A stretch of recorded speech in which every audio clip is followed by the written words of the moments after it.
राष्ट्रोन्नति के पथ पर नित्य प्रेरणा। एक दिन, एक पृष्ठ, एक विचार।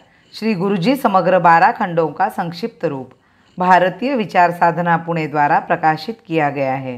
मैं डॉक्टर श्रीमती स्वाति सदानंद गुड़बोले इन विचारों के एक पृष्ठ को प्रतिदिन वाचन के माध्यम से आप तक पहुंचाने का प्रयास कर रही हूं। यह प्रकाशित विचार हमें प्रतिदिन प्रेरणा देते रहेंगे। आज दिनांक 23 अप्रैल का विचार, मातृभूमि के प्रति देखने का दृष्टिकोण। सबसे अधिक महत्वपूर्ण बात है मातृभूमि की ओर देखने का अपना दृष्टिकोण। क्या यह केवल निर्जीव जमीन का टुकड़ा है जिसे चाहे जिस प्रकार क्रय विक्रय के रूप में लाया जा सके? मातृभूमि की ओर देखने का दृष्टिकोण यदि न बदला तो हमारा राष्ट्र जीवन छिन्न विच्छिन्न होने में किंचित देर न लगेगी। यह देश हमारे लिए एक सजीव माता के रूप में है। माँ शब्द के अंदर विश्व की श्रेष्ठतम श्रद्धा के भाव निहित है। जिसे हम माँ मानते हैं उसके सम्मान के साथ खिलवाड़ हम एक क्षण के लिए भी बर्दाश्त नहीं कर सकते, चाहे हमें उसके लिए प्राण ही क्यों न देने पड़े।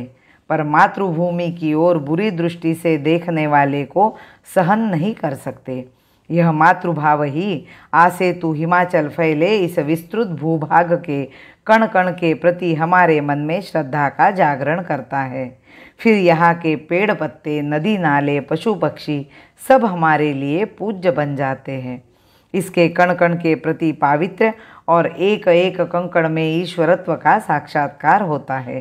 हृदय की यह श्रेष्ठ भावना ही इस पवित्र मातृभूमि की सुरक्षा और सम्मान के लिए जीवन सर्वस्व की बाजी लगाने की प्रेरणा देती है।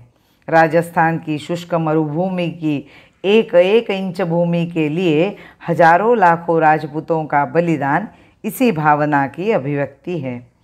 मातृभूमि के प्रति यह भावना यदि नष्ट हो गई तो कोई भी समाज अपने देश की रक्षा नहीं कर सकता।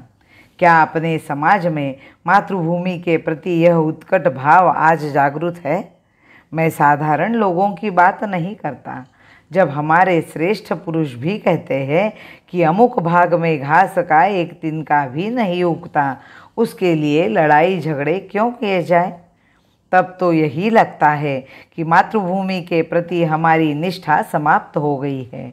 इस खंडित निष्ठा के बल पर हम आक्रमणों का सामना कदापि नहीं कर सकेंगे। देशभक्ति की प्रखर भावना ही किसी राष्ट्र के नागरिकों को देश के लिए बलिदान की प्रेरणा देती है।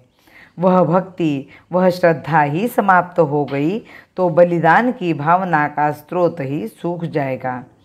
हमें यह नहीं भूलना चाहिए कि मातृभक्ति की इस उत्कट भावना की कमी के कारण ही देश विभाजन का दुर्भाग्यपूर्ण प्रसंग उपस्थित हुआ। आज लोग कहते हैं कि उस अपमानजनक प्रसंग को भूल जाओ, पर क्या कोई भी देशभक्त उसे भूल सकता है? कोई राष्ट्र इस प्रकार अपनी अस्मिता को छोड़कर स्वाभिमानपूर्वक जीवित नहीं रह सकता। भारत भू की मूर्ति मेरे हृदय मंदिर में विराजे। भारत भू की मूर्ति मेरे हृदय मंदिर में विराजे। कोटि हिंदू हिंदुवासी मातृमंदिर के पुजारी। कोटि हिंदू हिंदुवासी मातृमंदिर के पुजारी। मातृमंदिर के पुजारी। भारत माता की जय। वंदे मातरम।